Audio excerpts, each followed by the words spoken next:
नमस्कार। आप सुन रहे हैं कहानी गोल्ड, साहित्य के खजाने से कुछ अनमोल कहानियाँ। आइए सुनते हैं मालती जोशी जी की लिखी कहानी एक सार्थक एहसास। विनोद के कमरे से आती आवाज़ें रात भर उनका पीछा करती रहीं।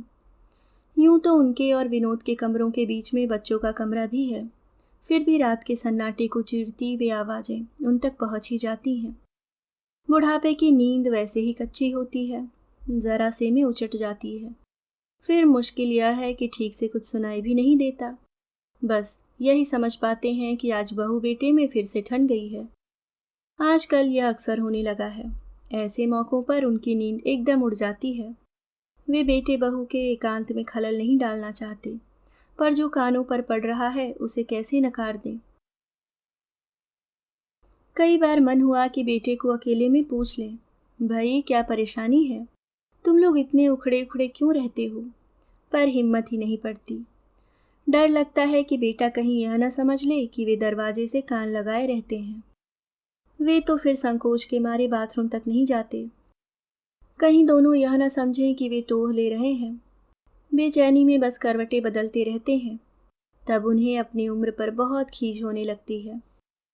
आंखों के साथ साथ कमबख्त कान भी जवाब देने लगे हैं। आवाज़ सुनाई देती है, पर मतलब पल्ले नहीं पड़ता। अगर ठीक से सुन पाते तो कम से कम आश्वस्त तो हो जाते। लड़ाई का कारण तो पता चल जाता। ऐसे में पत्नी बहुत याद आती है। कभी कभी उसके बिना वे अपने को बहुत अकेला पाते हैं। वह होती तो शायद बात की तह तक जा पाती, बेटे को डांटती या बहू को समझाती, पर वे कुछ नहीं कर पाते। असहाय से छत की कड़ियां गिनते रहते हैं या फिर माला लेकर बैठ जाते हैं। पर वही कबीर वाला किस्सा हो जाता है कि माला तो कर में फिरे। पिछले 8 दिनों से उनका चैन वैसे भी छिन गया है। अपने प्रिय मित्र दुबे जी का बिछोह उन पर इतना भारी पड़ेगा, कभी सोचा भी न था। उनके पेंशनर्स क्लब में यूं तो सभी टिकट काट कर बैठे हैं। दुबे जी उस तरह चले जाते तो उतना बुरा नहीं लगता, विधि गति मानकर संतोष कर लेते। पर उनका इस तरह अपनी जड़ों से कटकर दिल्ली आना बहुत कचोट रहा है। दुबे जी बेचारे कौन अपनी खुशी से गए हैं, मजबूरी थी। बड़े वाले बेटा बहू एकदम तुनक गए थे। हम अकेले कहाँ तक भुगतेंगे, औरों को भी तो कुछ सेवा करने दीजिए। हार कर दुबे जी ने दोनों बेटों को लिखा। कलकत्ता वाले ने कानों पर हाथ रख लिए। भाई को लिखा, दादा मेरा 2.5 कमरे का मकान है, दोनों को लाकर कहाँ रखूंगा बताओ। कहो तो 300-400 रुपया महीना दवा दारू का भेज सकता हूँ। गुस्से में आकर बड़े ने 1 महीने की दवाइयों के बिल भेज दिए।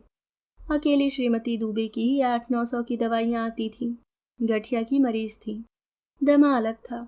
दुबे जी को बीपी था, डायबिटीज थी। सुबह शाम गोलियां खाते थे। शर्मा शर्मी में दिल्ली वाला लेने आ गया था, लेकिन जाते समय सुना भी गया था, माँ बाप तो बोझ लग रहे हैं, पर उनका इतना बड़ा मकान बरतते संकोच नहीं होता। किराया देना पड़े तब पता चलेगा, सारी तनख्वाह निकल जाएगी। दुबे जी कह रहे थे, बंधु देख लेना, जाते ही मेरे पीछे पड़ जाएगा कि हिस्से कर दो, हम अपना हिस्सा किराए से चढ़ा देंगे।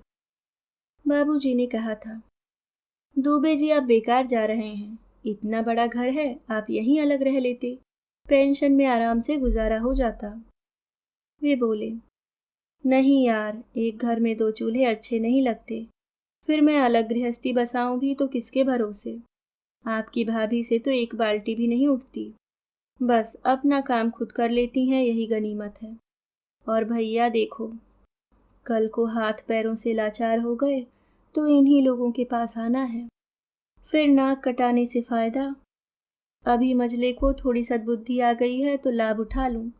वैसे बड़े से कहकर जा रहा हूं कि हमारा कमरा महफूज रखना, हम कभी भी लौट सकते हैं। दिल्ली की ससुरी हमें न गर्मी सहन होती है न जाड़ा, कितने दिन निभती है देखते हैं। अपनी जड़ों से कटने का बेहद दुख था उन्हें। उस अनजान अपरिचित शहर में एकदम अकेले पड़ जाने का डर था। इस उम्र में अब नए रसूख भी क्या बना पाएंगे। उस नए बेगाने माहौल में छटपटा कर रह जाएंगे। अपनी मर्जी से तो वापस भी नहीं आ पाएंगे। हसरत से बड़े के बुलाने की प्रतीक्षा करते रहेंगे। दुबे जी की बात सोचते सोचते बाबूजी को अपना ख्याल आ जाता है। उनके भी तो 2 बेटे हैं। बड़ा अमेरिका में है, बुलाता भी है। माँ की 13वीं पर आया था तो उन्हें जबरदस्ती साथ ले गया था। 6 महीने बड़े आदर से रखा। बहू ने भी सेवा में कोई कोर कसर नहीं छोड़ी, पर उनका ही मन नहीं लगा। अपना देश, अपने लोग बेतरह याद आते रहे। वीज़ा खत्म होते ही वे भाग आए, फिर जाने का नाम नहीं लिया। बेटी के यहाँ जाने का तो सवाल ही नहीं उठता। अकेली होती तब भी न जाते, पर उसका तो भरा पूरा कुनबा है। सास ससुर हैं, देवर देवरानी हैं, नंदे हैं। वहाँ जाकर उसकी नाक नीची क्यों करें? वैसे यहाँ भी वे बड़े आराम से हैं, उन्हें कोई शिकायत नहीं है। पर जब कभी घर में माहौल खराब हो जाता है तो वे बेचैन हो उठते हैं। सोचते हैं कहीं झगड़े के मूल में वे तो नहीं हैं, ये लोग उनसे ऊब तो नहीं गए हैं। पिछले पहर पता नहीं कब आँख लगी। उठे तो दिन खासा चढ़ाया था, फिर भी वे घूमने निकल गए। एक चाबी हमेशा पास रखते हैं कि घर में किसी को जगाना न पड़े। आज जरा जल्दी ही लौट आए, फिर भी देखा विनोद जाग गया है, बल्कि तैयार हो गया है। बाबूजी चाय? उसने कप आगे बढ़ाया। मतलब आज चाय विनोद को बनानी पड़ी है, मतलब कि बहू आज कोप भवन में है। उन्होंने चुपचाप चाय पी ली और कप प्लेट किचन में रखा है। अखबार पढ़ते हुए कनखियों से देखा विनोद ताबड़तोड़ ब्रेड के टुकड़े मुंह में ठूस रहा है। ठीक से बैठकर नाश्ता कर लो बेटा। नहीं बाबूजी, बैठने का समय नहीं है, वैसे ही लेट हो रहा हूँ, उसने घड़ी देखते हुए कहा। अच्छा बाबूजी, 8 बजे बच्चों को जगा दीजिएगा। कैसरोल में सैंडविच रखे हैं, उन्हें भी दीजिए, आप भी खा लीजिए। विनोद? वह सिर झुकाकर जूते पहन रहा था। उसने बिना सिर उठाए पूछा, जी बाबूजी। पूछना चाह रहे थे कि क्या बहू की तबीयत ठीक नहीं है? तुम लोग आजकल किस बात के लिए परेशान हो? रात को लड़ क्यों रहे थे? पर वे शब्द ही नहीं जुटा पाए। बाबूजी, आप कुछ कह रहे थे? पूछ रहा था प्रमोद की कोई चिट्ठी तो नहीं आई? घर पर तो आप ही रहते हैं। यहाँ पर तो नहीं आई, मैंने सोचा दफ्तर में आई होगी। चिट्ठी आजकल कौन लिखता है बाबूजी? बस फोन खटका देते हैं। अभी पिछले रविवार को ही तो आया था। अच्छा बाबूजी, मैं चलता हूँ, आप बच्चों को टाइम से जगा देना। और दूसरे ही क्षण वह अपने स्कूटर पर था। आजकल रोज यही हो रहा है। लड़का हरदम घोड़े पर सवार रहता है। आदमी बात करे भी तो कब और कैसे? थोड़ा तो इत्मीनान चाहिए। अखबार पढ़ते हुए वे बराबर घड़ी पर नजर रखे रहे। ठीक 8 बजे उन्होंने बच्चों को आवाज दी। सनी तो फौरन उठ बैठा। पिंकी ने थोड़े नखरे किए। सनी अपने आप बाथरूम चला गया। पिंकी को उन्होंने मास्टर बेडरूम में भेज दिया। इसी बहाने बहुरानी उठ जाएगी। बहुरानी शायद जाग ही रही थी। पिंकी की गुड मॉर्निंग का उसने फौरन जवाब दिया। वे एकदम निश्चिंत होकर बरामदे में आकर बैठ गए। बच्चों की माँ जाग गई है, अब उन्हें कुछ नहीं करना है। फिर 15 मिनट तक घर शोर में डूबा रहा। बच्चों का तैयार होना किसी महासमर से कम नहीं है। माँ को साम दाम दंड भेद सारे मार्ग अपनाने पड़ते हैं। लाख चिरौरी करो तो 1 गिलास दूध पेट में जाता है। बड़ा एहसान जताकर टोस्ट कुतरते हैं। तब तक वैन आ जाती है। टोस्ट से उन्हें याद आया, विनोद उनके लिए सैंडविच बनाकर रख गया है। रोज वे बच्चों के जाने के बाद ही नाश्ता करते हैं। उससे पहले तो बहू को फुर्सत ही नहीं होती। आज तो नाश्ता बना रखा है, पर वे अभी नहीं खाएंगे। बहू नहाने चली जाएगी तब नाश्ता करेंगे। क्या करें, कभी कभी अपने ही घर में चोर बन जाता है आदमी। बच्चों की वैन आई, फिर एक शोर बरपा हुआ बाय बाय का, और फिर सारा घर सन्नाटे में डूब गया। अब वह बरामदे में बैठे नाश्ते का इंतजार कर रहे थे। या तो बहू खुद लगा दे या फिर नहाने चली जाए। वे अपने आप लगा लेंगे। ऐसे में पत्नी बहुत याद आती है। वह होती तो अपने ही घर में यूं अजनबी न बनना पड़ता। बाबूजी, नाश्ता लगा दिया है। बहू ने आवाज दी तो भीतर आ गए। सैंडविच के साथ मठरी थी और लस्सी का ग्लास था। तुमने चाय पी ली? बहू की सूजी आंखों को नजरअंदाज करते हुए उन्होंने पूछा। अब ले रही हूँ। उन लोगों के जाने तक सांस लेने तक की फुर्सत नहीं मिलती, चाय कहाँ से लूंगी। उन्होंने उसे गौर से देखा, कहीं वह उन्हें ताना तो नहीं दे रही, पर इसमें वे क्या कर लेंगे, बच्चे तो अपनी माँ से ही संभलते हैं। हाँ, दोपहर जब वे लोग स्कूल से लौटते हैं तो बाबूजी उनकी खोज खबर लेते हैं। खाना तो खैर नौकरानी खिलाती है, पर सुपरवाइज करना भी तो एक काम है। घर का सन्नाटा उन पर भी भारी पड़ रहा था, इसलिए उठते हुए बोले, सब्जी वब्जी है कि ले आऊं? अभी के लायक तो है, पर शाम के लिए कुछ देख लीजिएगा। आप जल्दी तो लौट आएंगे ना? फिक्र मत करो, तुम्हें लेट नहीं होने दूंगा। खरामा खरामा चलते हुए वे चौक की तरफ निकल गए। खुली हवा में आते ही पहले तो उन्होंने एक भरपूर सांस ली। कभी कभी घर में बहुत घुटन होने लगती है। ये तो ऊपर वाले की मेहरबानी है कि अभी हाथ पांव सलामत हैं। जब जी चाहता है बाहर निकल आते हैं, नहीं तो पता नहीं क्या करते। सब्जी की दुकान पर अनोखे लाल जी मिल गए। ये उनके प्रभात भ्रमण मंडली वाले मित्र हैं। इतनी इतनी सी सब्जी ले रहे थे, पाव भर करेले, पाव भर भिंडी। सब्जी वाला इसरार कर रहा था, बाबूजी कम से कम आधा किलो तो लीजिए। इतनी मुलायम भिंडी है, पाव भर तो कढ़ाई में चिपक कर रह जाएगी। अरे भैया, 2 जनों के बीच पाव भर भी नहीं उठती है। वो तो तुम इससे कम देते नहीं हो, इसलिए लेनी पड़ती है। 2 जने क्यों? सब्जी वाले ने पूछा। बच्चे कहीं गए हैं क्या? जाएंगे कहाँ, यहीं शहर में हैं, अलग हो गए हैं। अलग हो गए हैं? क्यों? बहू रानी को हमारे यहाँ मनचाही फ्रीडम नहीं मिल रही थी, हमने फ्री कर दिया। जाओ ऐश करो। अब 3,000 किराया दे रहे हैं और आज़ादी की कीमत चुका रहे हैं। वे लोग तो खैर यंग हैं, किसी तरह निभा तो जाएंगे, पर इस उम्र में आप लोग तो एकदम अकेले पड़ गए ना। भैया, हम रोज रोज की चकचक से तंग आ गए थे। अब तुम ही बताओ, इस उम्र में शांति से बैठकर राम नाम जपें कि रोज की कचहरी लगवाएं। अब कम से कम सुकून तो है। और हम अकेले कहाँ हैं, 2 जने हैं। बेटे से कह दिया है कि अगर हम मर जाएं तो बुढ़िया को साथ रख लेना। अगर वे चली गईं तो अच्छा ही है, रही सही हम जैसे तैसे काट ही लेंगे। लेकिन अगर वे पीछे छूट गईं तो उनकी बड़ी दुर्गति होगी। दुनिया जहान का उन्हें कुछ भी तो ज्ञान नहीं है। बाबूजी का मन हुआ कि कह दें, भाई साहब इस भ्रम में मत रहना, बीवी नहीं रहेगी तब पता चलेगा दुर्गति किसकी होती है। अपने ही घर में अजनबी बन जाओगे, एक कप चाय के लिए बैठे रहोगे कि कोई पिला दे। पर उन्होंने कुछ नहीं कहा। वे सहज भाव से कह भी देते तो लोग उसका गलत मतलब निकाल लेते, बच्चे बेकार बदनाम होते।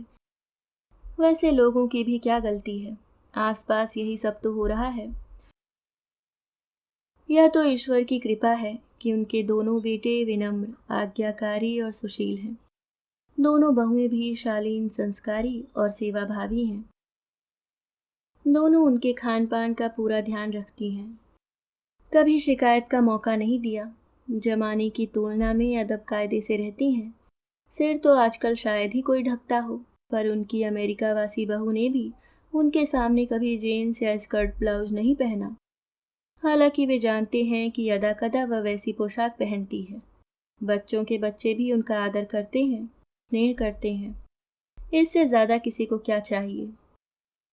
बस बेटे बहू में खटपट होती है तो मन खराब हो जाता है। अपने को बेवजह अपराधी समझने लगते हैं। घर लौटे तो बहू दफ्तर जाने को तैयार खड़ी थी। देर तो नहीं हुई बेटा? नहीं बाबूजी, अभी तो 5 मिनट है। उसने कलाई पर घड़ी बांधते हुए कहा। धुल पुछकर उसका चेहरा अब काफी ताजा और प्रसन्न लग रहा था। वो रास्ते में अनोखे लाल जी मिल गए थे। उनसे बात करते देर हो गई। उन्होंने कहा, मन हुआ कि बहू से अनोखे लाल जी की बातें कहें और उसी का सूत्र पकड़कर अपने मन की शंका का भी निवारण कर लें, पर बहू के पास इतना समय ही कहाँ होता है। तुमने खाना खा लिया बेटा? जी बाबूजी, कुकर तैयार करके रख दिया है। आप 12:30 बजे बस गैस जला लीजिए। सावित्री आकर दाल छौंक देगी। बच्चों के लिए मीठा दही फ्रिज में रखा है, पर खाना खाने के बाद ही दीजिएगा, नहीं तो शैतान खाना नहीं खाएंगे। रोज के वही वही डायलॉग, उन्हें तो अब सब कंठस्थ हो गए हैं। वैसे भी उनके जीवन में अब नया क्या घटेगा। एक रस जिंदगी की, एक रस दिनचर्या, एक रस वार्तालाप, एक रस खाना। इसी एक रास्ता से बचने के लिए तो वे बाजार निकल जाते हैं। 4 लोग मिलते हैं तो मन भी बहल जाता है। यह एहसास भी बना रहता है कि वे एकदम निकम्मी नहीं हैं। बेटे का खर्च और जिम्मेदारी दोनों बांट रहे हैं। इसी बहाने अपनी पसंद की सब्जी भी आ जाती है। नहीं तो वही बात कि खाओ तो आलू से, ना खाओ तो आलू से। क्या करें, बच्चों को दूसरा कुछ भाता ही नहीं है। वे फिर अखबार लेकर बैठ गए। हालांकि अब उसमें पढ़ने के लिए कुछ भी बाकी नहीं था। बीच में उठकर कुकर चढ़ा आए, फिर गुमसुम होकर बैठ गए। अनोखे लाल जी की बात मन में चक्कर काट रही थी। ऐसे में पत्नी बहुत याद आती है। घर में कोई कहने सुनने वाला होता तो शायद मन थोड़ा हल्का हो जाता। सावित्री अपने समय से आई। उसने आटा लगाया, दाल छौंकी और बोली, बाबूजी गरम फुलके उतार रही हूँ, आप खा लीजिए। बच्चों के आने में तो अभी देर है। यह वार्तालाप भी रोज का है। बाबूजी उसका आग्रह टालते नहीं हैं और खाने की मेज पर आ जाते हैं। सावित्री गरम फुलके उतार कर देती है और लेने के लिए इसरार भी करती है। उसमें नौकरों वाली बात नहीं है, बल्कि एक अपनापन है। उस एहसास के साथ वे एक आध फुल्का ज्यादा ही खा जाते हैं। दिन भर में यही एक क्षण होता है जो परम तृप्ति का होता है।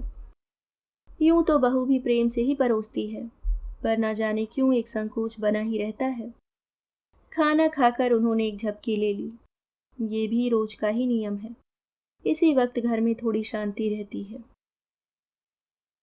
वानर सेना के आने के बाद तो प्रश्न ही नहीं उठता। एक बात अच्छी है, सावित्री विश्वस्त नौकरानी है। उस पर नजर रखने की जरूरत नहीं होती। वे आराम से सोते रहते हैं और वह अपना काम निपटाती रहती है। झाड़ू पोछा कपड़े बर्तन करते करते 3 बज जाते हैं। बाबूजी भी एक नींद सो चुके होते हैं। बच्चों के आते ही घर फिर एक बार शोर से भर उठा। दोनों ऐसी धमाचौकड़ी मचाते हैं कि बस उनके कपड़े बदलना और उन्हें खाना खिलाना, ये 2 काम करते करते सावित्री की नाक में दम आ जाता है। फिर वो बाबूजी से शिकायत करती है। बाबूजी झूठ मूठ ही एक डांट पिला देते हैं। तब जाकर घर में शांति प्रस्थापित होती है। खाना खाकर बच्चे उनके कमरे में आ गए। चूरन की गोली का टैक्स तो रोज का बंधा हुआ ही था। आज बाजार से आते हुए टॉफी भी लेते आए थे। बच्चे एकदम खुश। थोड़ी सी छीना झपटी भी हुई। फिर कहानी का दौर चला। कहानी से बच्चों का मन कभी भरता ही नहीं है और एक का जाप चलता ही रहता है। पर 4:30 बजे ट्यूशन भी जाना होता है, इसलिए सभा को जबरदस्ती विराम देना ही पड़ा। उन्हें शाम की चाय पिलाकर सावित्री भी चली गई।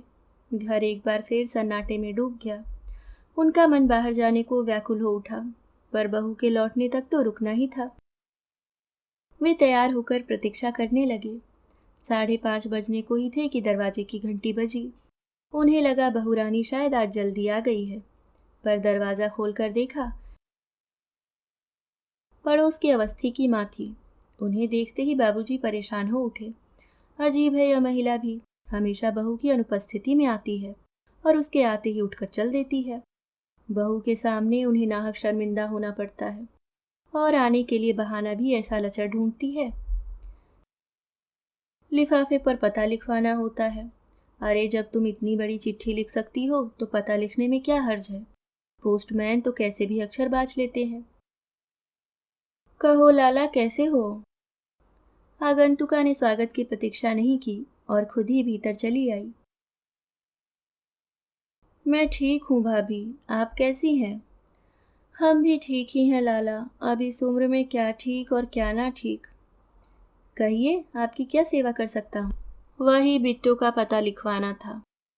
वे सादे कागज पर पता भी लिखवा कर लाई थी। दरअसल वह पता वे इतनी बार लिखवा चुकी हैं कि बाबूजी को याद हो गया है। आप हमेशा सिर्फ बिट्टो को ही चिट्ठी लिखती हैं। और किसे लिखूं लाला, माँ का दुख दर्द एक बेटी ही तो समझती है। आपकी आरती बहुत दिनों से नहीं आई। हाँ, कहती है यहाँ मन नहीं लगता। अम्मा भी नहीं है और भाभी दिन भर दफ्तर में रहती हैं। मैं बोर हो जाती हूँ। ठीक है, अपने घर में सुख से है, हमें और क्या चाहिए। खाना वाना बहू बनाकर जाती है। हाँ, सब्जी वगैरह बना जाती है। फुलके सावित्री उतार देती है। शाम की चाय भी सावित्री ही दे जाती है। आपकी देवरानी ने तो हमें कभी रसोई में पाँव ही नहीं देने दिया। अब बुढ़ापे में भुगत रहे हैं। चाय भी पीनी हो तो दूसरों का मुंह जोहते रहते हैं। वो तो अच्छा है कि बहुएं समझदार हैं। भाग्यवान हो लाला, हमारी तो इतनी समझदार है कि हमें खाना बनाने के गुर सिखाती है। अब बताओ, अपने बच्चे हमने क्या हवा खिलाकर पाले हैं। उसका वश चले तो हमें चौके में पाँव न धरने दे। और लाला सच्ची कह रहे हैं, हमारा वश चले तो इसी दम पर घर छोड़ दें। पर क्या करें, हाथ में फूटी कौड़ी नहीं है। आपके भाई साहब हमें ऐसी कंगाली कर गए हैं कि क्या बताएं। पेंशन तो मिलती होगी। प्राइवेट नौकरी थी, उसमें पेंशन कहाँ धरी थी। फंड मिला था सो मकान में लगा दिया। मकान तो आपके नाम होगा। अरे कहाँ, पैसा पूरा नहीं पड़ा तो लोन लेना पड़ा। लोन हमें कौन देता। बेटे के नाम मकान करना पड़ा तब जाकर मिला। तभी तो। वे शायद कुछ और कहना चाह रही थी, पर स्कूटर की आवाज़ सुनकर चुप हो गईं। बहू दफ्तर से लौट आई थी। उसके आते ही अम्मा जी एकदम उठ खड़ी हुई। बाबूजी कहते रह गए कि भाभी रुकिए, बहू रानी आ गई है, चाय पीकर जाइएगा। पर वे नहीं रुकी। ये अम्मा जी क्यों आई थी। बहू का स्वर सामान्य था, पर वे बिना वजह शर्म से गड़ गए। उनका तो एक ही काम होता है, चिट्ठी पर पता लिखवाना। बाबूजी, वे अगली बार आए तो आप मना कर देना। वे सिर्फ पता लिखवाती हैं और उनकी बहू सोचती है कि आप पूरा पत्र लिख कर देते हैं। घर की बातें इस तरह उजागर होती हैं तो उसे शर्म आती है। वे कोई साधारण चिट्ठियां थोड़ी ही होती हैं, शिकायती पत्र होते हैं सब।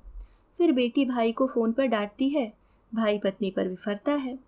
अच्छा खासा महाभारत हो जाता है। खैर, उनके घर में कुछ भी होता रहे। बाबूजी, ये बड़ी तेज औरत है। यहाँ रहती है तो बेटे बहू को लड़वाकर मजे लेती है। बेटी के घर जाती है तो बेटी दामाद में झगड़ा करवा देती है। तभी तो सब बिदकते हैं। उन्होंने कहना चाहा, पति पत्नी को लड़वाने के लिए किसी तीसरे की जरूरत कहाँ होती है। वे तो किसी की 3-5 में नहीं रहते, पर झगड़ा तो इस घर में भी होता है। और वे बिना बात अपने को अपराधी महसूस करते हैं। रात खाना खाते हुए उन्होंने कहा, सोचता हूँ थोड़े दिन प्रमोद के यहाँ हो आऊं। वह टिकट भेजने के लिए कह भी रहा था। एकदम क्या हो गया। होना क्या है, सोचता हूँ हाथ पांव चल रहे हैं तब तक एक बार हो आऊं, बाद में तो मुश्किल होगी। पिछली बार तो आपका मन नहीं लगा था। मन तो इस बार भी नहीं लगेगा, पर ऐसा कहूंगा तो उसे बुरा लग जाएगा। इसलिए सोचता हूँ एक बार हो आऊं। बाप बेटे के इस संवाद के बीच बहू ने एक बार भी हस्तक्षेप नहीं किया था, पर सोने से पहले जब अपना तांबे का लोटा भरने के लिए वे रसोई में पहुंचे तो सुबह के नाश्ते की तैयारी में लगी बहू ने उन्हें आश्चर्य में डाल दिया। कातर स्वर में बोली, बाबूजी, क्या आपने सचमुच जाने का मन बना लिया है। अभी कुछ तय तो नहीं किया है बहू, बस सोच रहा हूँ। बाबूजी, मैं आपके भरोसे निश्चिंत होकर दफ्तर जाती हूँ, आप नहीं रहेंगे तो। पर बेटा, मैं तो तुम्हारी कोई मदद नहीं कर पाता। मदद की कोई ज़रूरत नहीं है बाबूजी, आपका घर में रहना ही मुझे सहारा देता है। आजकल अखबार में कैसी कैसी तो खबरें आती हैं, सुनकर ही दिल दहल जाता है। बच्चों को किसी अरे गहरे के भरोसे तो छोड़ा नहीं जा सकता। बिल्कुल ज़रूरी ना हो तो अभी मत जाइए प्लीज़। 2 साल बाद मेरी मम्मी रिटायर हो रही हैं, उन्हें कुछ दिनों के लिए बुला लूँगी। फिर आप आराम से भाई साहब के पास रह लेना। यहाँ की चिंता रहेगी तो वहाँ भी आपका मन नहीं लगेगा। कमरे में लौटे तो वे बहुत हल्का महसूस कर रहे थे। पिछले 8 दिनों से मन पर जो तनाव था वह दूर हो गया था। प्रमोद के यहाँ जाने का फिलहाल कोई इरादा नहीं था। वे तो बच्चों का, खासकर बहू का मन टटोल रहे थे। कहीं वह उनकी सेवा चाकरी से ऊब न गई हो। उन्हें यह जानकर अच्छा लगा कि वे घर पर एक बोझ नहीं है, बल्कि इस घर की शांति और सुरक्षा का एक ज़रूरी हिस्सा है। उतनी रात स्कूटर स्टार्ट करने की आवाज़ आई तो वे चौंके। फिर समझ गए कि दोनों पान खाने गए होंगे। ऐसा अक्सर होता है। बच्चों को सुलाने के बाद दोनों थोड़ा निकल जाते हैं। उन दोनों के पास एक दूसरे के लिए यही तो एक निरापद समय होता है। बाकी समय तो भागम भाग मची रहती है। वैसे तो वे लोग पैदल ही जाते हैं। आज शायद कहीं दूर निकल गए होंगे, पर जाते समय कहकर तो जाते। दरवाज़ा देखने के लिए वे उठने ही वाले थे कि बहू ने कमरे में प्रवेश किया। बाबूजी, अभी आप सो तो नहीं रहे हैं ना? नहीं तो, इतनी जल्दी नींद कहाँ आती है। तुम लोग आराम से हो आओ। मैं कहीं नहीं जा रही बाबूजी। जिन्हें जाना था वे चले गए। बहू एक स्टूल खींचकर बैठ गई थी। समझ गए कि वह बैठने के इरादे से आई है। जरूर कुछ कहना है। इतनी रात कहाँ गया है? आजकल बड़ा परेशान नजर आता है। आपने पूछा नहीं। वह कभी इत्मीनान से नजर आए तब तो पूछूंगा। सुबह निकल जाता है तो रात में खाने की टेबल पर ही मुलाकात होती है। मैंने सोचा दफ्तर में ऑडिट इंस्पेक्शन वगैरह चल रहा होगा। कहाँ का दफ्तर बाबूजी? आपके बेटे ने नौकरी छोड़ दी है। क्या बात करती हो? आपको भी पता नहीं है ना? भले आदमी ने मुझे भी नहीं बताया था। वह तो इनके कोलीग से पता चला। तब तक तो ये इस्तीफा दे चुके थे। बताइए, बुरा नहीं लगेगा? इतना बड़ा कदम उठाने से पहले घर में पूछना तो चाहिए। मुझसे न सही, आपसे ही पूछ लेते। कम से कम बता तो देते।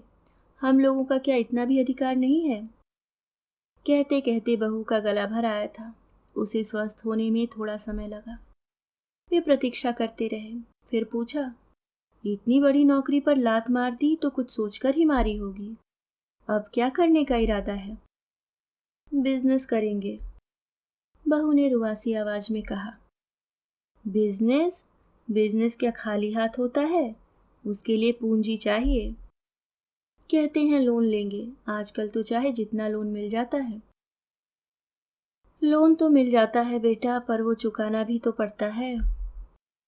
वही तो, मैं आपसे यही कहने आई हूँ कि ये कितनी भी चिरौरी करें, आप पैसा नहीं देंगे। मैंने अपने नाना जी का हाल देखा है। फंड का सारा पैसा बेटे के धंधे में लगा दिया। धंधा चला नहीं। बुढ़ापे में नाना जी पाई पाई को तरस गए। इसलिए कहती हूँ आप पैसा मत देना। मेरे पास इतना पैसा कहाँ, जरा सी पेंशन है और एक छोटी सी एफडी। वे जमीन बेचने को कहेंगे, आप मना कर देना। जमीन उनकी अकेले की नहीं है, उसमें भाई साहब का भी हिस्सा है। आरती का भी हिस्सा है। कल को सारे पैसे डूब गए तो सबकी बातें सुननी पड़ेंगी। और फिर बुरे वक्त के लिए मेरे पास भी तो कुछ चाहिए। कल को बिजनेस चौपट हो गया तो मेरे बच्चे तो सड़क पर आ जाएंगे। आने दो उसे, अभी डांट लगाता हूँ। अभी नहीं बाबूजी, फुर्सत से डांटिएगा, नहीं तो समझेंगे मैंने शिकायत लगाई है। वैसे भी अब डांट फटकार का मतलब क्या है? नौकरी तो वे छोड़ चुके हैं।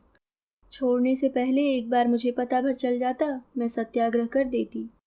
कहते हैं मुझे मालूम था तुम अड़ंगे लगाओगी, इसलिए नहीं बताया था। कहते कहते उसका गला फिर भर आया था। अच्छा बाबूजी, मेरी बात याद रखिएगा।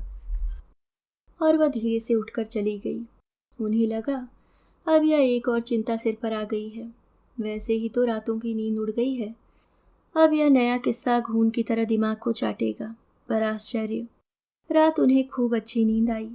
केवल एक बार पानी पीने के लिए उठे थे। उस समय भी विनोद के कमरे से बहसबाजी की, सिसकियों की आवाजें आ रही थी, पर वे परेशान नहीं हुए। इतने दिनों तक उनके मन पर बोझ था कि कहीं वे घर में अवांछित तो नहीं है। आसपास के वातावरण ने मन को बेहद शंकालु बना दिया था। इसलिए वे कुछ दिनों के लिए प्रमोद के पास जाने का मन बना रहे थे। पर बहू ने उन्हें बता दिया था कि इस घर की शांति और सुरक्षा के लिए वे कितने महत्वपूर्ण हैं, और वे उस ओर से आश्वस्त हो गए थे। मियाँ बीवी के झगड़े की अब उन्हें परवाह नहीं थी। नींद की दूसरी किस्त भी उन्होंने आराम से पूरी कर ली। सुबह उठे तो एकदम तरोताजा थे। उन्होंने बहू से कहा था कि वे विनोद को डांटेंगे, पर उनका ऐसा कोई इरादा नहीं था। अरे, आदमी इस उम्र में छलांग नहीं लगाएगा तो कब लगाएगा? हाँ, इतना बड़ा निर्णय लेने से पहले थोड़ा पूछ लेता तो अच्छा लगता। यह कसक तो मन में रहेगी। बहू को भी शायद यही दुख सबसे ज्यादा है। खैर, उससे नहीं पूछा, ठीक किया। वह कभी हाँ नहीं करती। औरतें बहुत डरपोक होती हैं। बहू तो इतनी शांति से सब झेल रही है। उसकी माँ होती तो रो रो कर घर भर देती। बीवी से न सही, पर बाप से सलाह ले लेता तो अच्छा लगता। खैर, अब वे बहू को आश्वस्त कर देंगे कि जो हो गया सो हो गया। अब हिम्मत से और शांति से काम लो। चिंता करने की जरूरत नहीं है। मैं हूं ना तुम्हारे साथ। अपना होना उस समय उन्हें बड़ा सार्थक लगा। आप सुन रहे थे मालती जोशी जी की लिखी कहानी एक सार्थक एहसास। उम्मीद करती हूँ आपको कहानी पसंद आई होगी। धन्यवाद।